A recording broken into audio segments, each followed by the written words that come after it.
입다가 암몬 자손의 왕에게 사자들을 보내 이르되 네가 나와 무슨 상관이 있기에 내 땅을 치러 내게 왔느냐?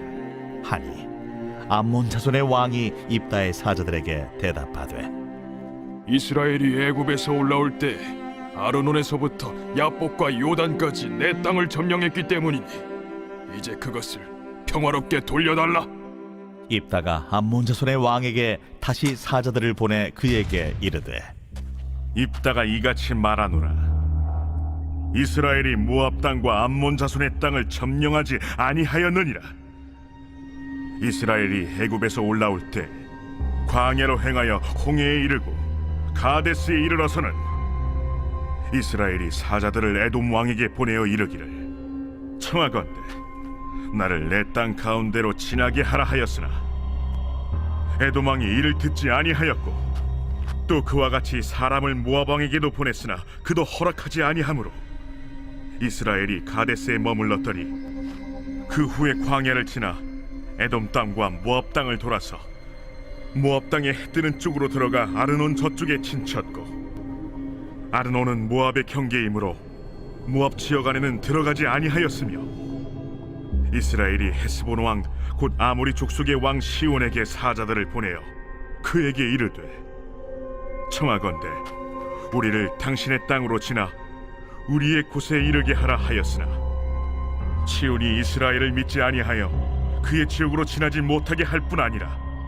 그의 모든 백성을 모아 야하스에 친치고 이스라엘을 침으로 이스라엘의 하나님 여호와께서 시온과 그의 모든 백성을 이스라엘의 손에 넘겨주시매 이스라엘이 그들을 쳐서 그 땅 주민 아모리 족속의 온 땅을 점령하되 아르논에서부터 야복까지와 광야에서부터 요단까지 아모리 족속의 온 지역을 점령하였느니라. 이스라엘의 하나님 여호와께서 이같이 아모리 족속을 자기 백성 이스라엘 앞에서 쫓아내셨거늘 네가 그 땅을 얻고자 하는 것이 옳으냐? 내 신 그모스가 내게 주어 차지하게 한 것을 네가 차지하지 아니하겠느냐? 우리 하나님 여호와께서 우리 앞에서 어떤 사람이든지 쫓아내시면 그것을 우리가 차지하리라. 이제 내가 모압 왕 십볼의 아들 달락보다 더 나은 것이 있느냐? 그가 이스라엘과 더불어 다툰 일이 있었느냐? 싸운 일이 있었느냐? 이스라엘이 헤스본과 그 마을들과 아로엘과 그 마을들과 아르논 강가에 있는 모든 성읍에 거주한 지 300년이거늘 그동안에 너희가 어찌하여 도로 찾지 아니하였느냐? 내가 내게 죄를 짓지 아니하였거늘 네가 나를 쳐서 내게 악을 행하고자 하는도다. 원하건대 심판하시는 여호와께서 오늘 이스라엘 자손과 암몬 자손 사이에 판결하시옵소서. 하였으나 암몬 자손의 왕이 입다가 사람을 보내어 말한 것을 듣지 아니하였더라. 여러분 반갑습니다. 오늘도 큐티로 여는 기막힌 하루입니다. 본 말씀 사사기 11장 12절부터 28절의 말씀입니다. 성경의 로마서 12장 18절의 말씀을 보면 할 수 있거든 너희로서는 모든 사람으로 더불어 평화하라 라고 말씀하십니다. 우리 그리스도인들은 평화를 사랑하고 평화를 추구해야 합니다. 그러나 그렇다고 무조건 모든 일에 그래야 하는 것은 아닙니다. 만약 상대방이 우리를 해칠 목적으로 다가온다면 우리도 적극적으로 방어할 수 있어야 하죠. 우리가 살다 보면 여러 종류의 분쟁과 갈등을 경험합니다. 가정 안에서도 또 부모 자식 간에, 형제지간에 분쟁이 생깁니다. 또 부부 간에도 갈등이 벌어집니다. 직장에도 갈등이 있고 심지어 교회 안에서도 이런저런 갈등과 다툼이 일어날 수 있습니다. 특히 오늘 말씀을 보면 암몬의 왕이 거짓과 속임수로 이스라엘을 공격하려고 합니다. 그때 입다는 진실과 정의로 맞대응하는 것을 봅니다. 오늘 말씀을 통해서 우리를 향한 세상 악한 자들의 공격을 우리가 어떻게 이겨야 할지를 묵상해 보기를 원합니다. 첫 번째로 삶이 정직해야 합니다. 자, 오늘 13절의 말씀에 암몬 자손의 왕이 입다의 사자들에게 대답하되 이스라엘이 애굽에서 올라올 때 아르논에서부터 야복과 요단까지 내 땅을 점령했기 때문이 이제 그것을 평화롭게 돌려달라 하니라 그랬습니다. 자, 지금 암몬의 왕이 이스라엘과 전쟁을 하려고 합니다. 그러면서 전쟁의 명분으로 내세운 것이 이스라엘 너희가 우리의 땅을 점령했기 때문이라고 합니다. 그러니 그 땅을 내놓으라는 것입니다.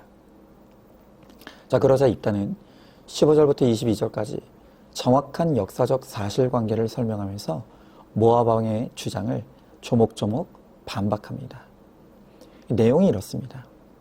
먼저 이스라엘이 애굽에서 나와 가나안 땅에 들어가는 여정에서 너희 암몬 족속의 땅을 통과하게 해달라고 요청했지만 너희가 거절해서 우리는 한 발자국도 너희 땅을 침범한 적이 없고 먼 길을 돌아서 갔다는 것입니다. 자, 그러다가 아모리 족속의 땅에서 그들이 먼저 시비를 걸어 전쟁이 벌어졌고 우리는 전투에서 이겨서 정복자의 권리로 그 땅을 차지했다는 것입니다. 그러니 지금 이스라엘이 차지하고 있는 땅은 암몬의 땅과는 아무 상관이 없는 땅인 것입니다. 이처럼 이 땅은 역사적 사실관계를 정확하게 설명함으로써 사실관계를 바로잡고 상대방의 거짓된 주장을 깨트리는 것을 보는 것입니다. 여러분, 이 세상은 자신의 이익을 위해서라면 눈 하나 깜짝 안 하고 거짓말과 속임수로 상대방을 공경에 빠뜨리는 일들을 벌입니다. 자, 그런데 그때 우리가 세상의 거짓을 이기는 유일한 방법은 바로 정직하고 진실한 삶인 것입니다.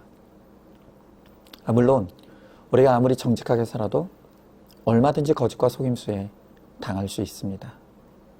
그러나 내가 떳떳하고 정직하다면 하나님은 우리의 정직을 아시지 않겠습니까? 여러분, 하나님께서 나의 정직을 알아주시는 것이 그것이 가장 중요합니다. 또한 우리가 정말로 정직하다면 결국 하나님께서 때가 되었을 때 나의 억울함도 풀어주시는 은혜를 베풀어 주시는 것입니다. 얼마 전에요, 이 최말자씨라는 분의 이 사건이 재심 끝에 61년 만에 진실이 바로잡혔다는 판결이 난 기사를 보게 되었습니다. 사건의 내용이 이렇습니다. 1964년 당시 18살이었던 이 최말자 씨는 자신의 집에 놀러온 친구들을 데려다 주려고 집을 나섰다가 한 남성에게 성범죄를 당하게 됩니다. 그 남성은 그녀를 쓰러뜨리고 입을 맞추려고 달려들었습니다. 그때 이러다가 숨막혀 죽을 수도 있겠다는 생각에 남성의 혀를 힘껏 깨물었고 그 일로 이 남성의 혀가 1.5cm 정도 잘려나간 것입니다.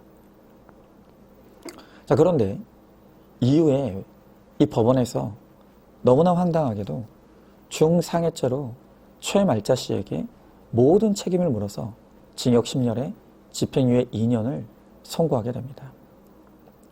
성범죄에 대한 정당방위라는 주장은 철저히 배척되었던 것입니다. 그녀는 자신의 말을 믿어주지 않는 세상이 너무 억울했습니다. 그러나 자신이 스스로 한치의 부끄러움도 없음을 확신했습니다. 그래서 계속해서 법원의 판단에 문제를 제기했고 그 결과로 재심이 이루어져서 무려 61년 만에 검찰과 법원이 모두 그녀에게 무죄를 선고하고 사과하는 그런 일이 일어났습니다. 여러분, 이처럼 세상에서는 거짓과 속임수가 이기는 것 같은 일들이 일어납니다. 세상은 정직하고 진실하게 사는 우리를 답답하다고 또 미련하다고 조롱하기까지 합니다. 여러분, 그러나 결정적인 순간에는 그 정직과 진실이 우리를 지켜주고 살게 하는 일이 일어납니다. 그러므로 하나님의 말씀 안에서 늘 정직하고 진실한 삶을 살기를 힘쓰시기 바랍니다. 자, 한번 질문해 봅니다. 당장의 곤란한 상황을 모면하기 위해 거짓된 말과 행동을 습관처럼 하고 있지는 않습니까? 미련해 보여도 말씀대로 정직하고 진실하게 사는 것이 결국엔 거짓을 이기는 힘이 된다는 것을 믿고 있습니까? 자, 두 번째로 신앙 고백이 정직해야 합니다. 자, 오늘 23절, 24절 말씀에 이스라엘의 하나님 여호와께서 이와 같이 아모리 족속을 자기 백성 이스라엘 앞에서 쫓아내셨거늘 내가 그 땅을 얻고자 하는 것이 옳으냐? 내 신 그모스가 내게 주어 차지하게 한 것을 내가 차지하지 아니하겠느냐? 우리 하나님 여호와께서 우리 앞에서 어떤 사람이든지 쫓아내시면 그것을 우리가 차지하리라 그랬습니다. 여러분, 계속해서 입다는 암몬의 왕을 향해서 이스라엘이 차지한 땅은 살아계신 하나님께서 우리에게 주신 땅이라고 분명하게 선포하는 것입니다. 여러분, 우리는 하나님을 믿는 그리스도인으로서 하나님에 대한 신앙의 고백이 분명해야 하고 그것을 당당하게 세상에 선포할 수 있어야 합니다. 우리가 별과 몇십 년 전만 하더라도 교회에 다니는 사람은 정직한 사람이라는 사회적인 인식이 있었습니다. 그래서 교회에 다닌다고 하면 세상 사람들이 핍박은 할지언정 무시는 하지 않았습니다. 자, 그런데 이제는 세상 사람들이 교회에 다니는 사람들을 무시합니다. 왜 그런가 하면 세상에서 믿음에 합당한 삶을 보여주지 못했기 때문입니다. 삶이 없는 우리의 신앙 고백을 세상 사람들은 진정성 있게 듣지 않는 것입니다. 그래서 지금 우리 시대의 세상 사람들이 인식하는 기독교인의 이미지는 어떤 이미지냐면 말은 그럴싸한데 삶은 전혀 딴판인 이중적이고 가식적인 바로 그런 사람들이 세상이 바라보는 기독교인의 자화상인 것입니다. 자, 그러다 보니까 우리 성도들 가운데 학교나 직장에서 식사할 때 식사 기도도 떳떳하게 하지 못하는 분들이 너무 많다는 것입니다. 여러분, 왜 그런 것입니까? 우리의 신앙의 고백이 정직하지 못하기 때문입니다. 우리의 삶과 우리의 신앙 고백이 따로 가니까 우리의 신앙의 고백이 진정성 있게 받아들여지지 않는 것입니다. 그러므로 이제 우리가 다시금 말씀 안에서 지난날 정직하지 못했고 진실하지 못했던 우리의 삶을 철저하게 회개해야 합니다. 그리고 믿음 안에서 변화된 나의 거룩한 삶을 가정과 직장에서 이웃들에게 보여주며 나를 변화시켜 주신 분이 하나님이시라고, 하나님은 살아계시다고 당당하게 고백할 수 있어야 합니다. 바로 그럴 때 세상이 내가 고백하는 이 신앙 고백을 듣고 설득되어서 주님께로 인도되어질 수 있을 것입니다. 자, 한번 질문해 봅니다. 세상에서 내가 예수님을 믿는 크리스찬이라는 것을 당당하게 고백하고 있습니까? 믿음에 합당치 못한 나의 부끄러운 모습은 무엇입니까? 날마다 큐티로 내 죄를 회개하고 거룩하기를 힘쓰므로 변화된 나의 삶을 통해 하나님의 살아계심을 선포하시기 바랍니다. 자, 세 번째로 우리는 법적으로도 정직해야 합니다. 자, 오늘 27절의 말씀에 내가 내게 죄를 짓지 아니하였거늘 내가 나를 쳐서 내게 악을 행하고자 하는도다. 원하건대 심판하시는 여호와께서 오늘 이스라엘 자손과 암몬 자손 사이에서 판결하시옵소서 하였으나 그랬습니다.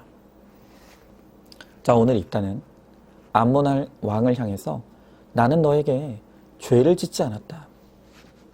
그렇게 당당하게 말을 하고 있습니다. 여러분, 여기서 죄를 짓지 않았다는 말은 양심의 법이 아니라 세상 법으로도 정직하다는 것을 의미하는 것입니다. 여러분, 그렇습니다. 우리 그리스도인들은요, 세상의 법과 질서도 하나님이 허락하셨음을 알고 그 세상 법과 질서에 복종할 수 있어야 합니다. 여러분, 우리 예수님도 이 땅에 오셔서 세상의 법 질서에 복종하셨습니다. 심지어 불의한 재판에도 복종하심으로 하나님에 대한 순종을 이루신 것입니다. 여러분, 하물며 하나님을 믿는 우리가 세상의 법과 질서에 순종하지 않고 불법을 행한다면 어떻게 세상에서 복음의 진실성을 드러낼 수가 있겠습니까? 제가 좀 부끄러운 고백을 해야 될 것 같습니다.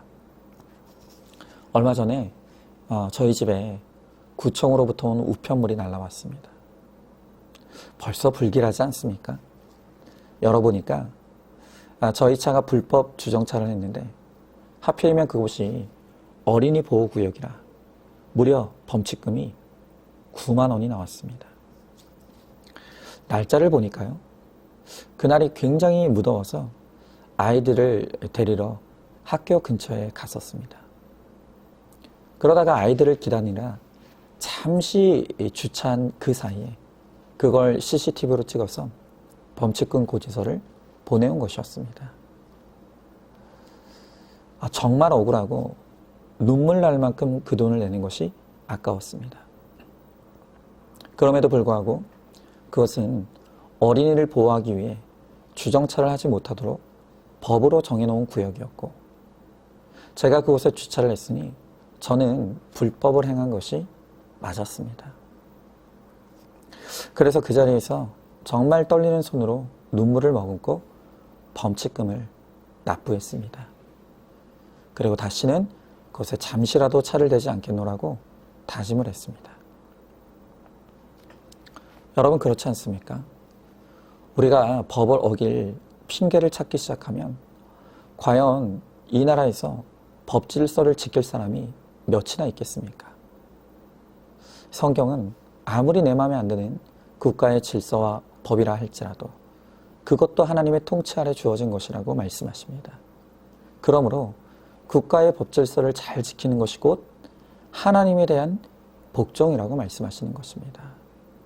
여러분 그러므로 우리가 나라의 법과 질서 앞에 정직하기를 힘써서 우리의 정직함을 세상에 드러내고 그리하여 우리가 전하는 예수의 복음이 힘을 얻을 수 있도록 우리가 그렇게 세상의 법도 잘 지키는 우리 모두가 될 수 있기를 간절히 소망합니다. 자, 한번 질문해 봅니다. 사소하게 여기며 반복적으로 습관적으로 법 질서를 어기고 있지 않습니까? 세상의 법도 하나님의 주권 아래서 주어진 것임을 믿으십니까? 세상의 법 앞에 정직함으로 하나님의 영광을 드러내기를 힘쓰시기 바랍니다. 자, 오늘도 7월 26일 보석상자입니다. 힘든 사건으로 하나님의 곳간을 열며 말씀의 재산을 내어 쓰고 내주는 영적 부자가 되십시오. 아멘. 우리 함께 기도하겠습니다. 주님, 감사합니다. 오늘 주님 말씀을 통해서 이 세상에 불의하고 악한 세상을 맞서기 위해서 우리에게 필요한 것이 바로 정직과 진실이라고 말씀하십니다. 우리의 삶이 정직해야 합니다. 또 우리의 신앙의 고백이 정직해야 합니다. 그리고 우리가 세상 법 앞에서도 정직해야 한다고 말씀하십니다. 그 정직이 바로 그리스도인의 힘이고 능력이며 세상의 불의를 파괴하는 힘이 된다고 말씀하십니다. 주님, 오늘 주님께서 우리에게 정직할 것을 명령하시고 진실해야 됨을 말씀하시오니 우리가 하나님 앞에서 부끄러울 것이 없는 자로 정직하고 진실한 자가 되어서 우리의 입술의 고백이 하나님에 대한 복음의 선포가 힘을 얻고 또한 진실성을 얻을 수 있도록 주님, 우리가 정직한 삶으로 나아가게 하여 주시옵소서. 믿사오며 사랑이 많으신 우리 예수님 이름 받들어 기도드리옵나이다. 아멘. 오늘도 큐티로 기막힌 하루를 살아내는 하늘가족 공동체 우리 모든 성도님 되시기를 주님의 이름으로 축복합니다.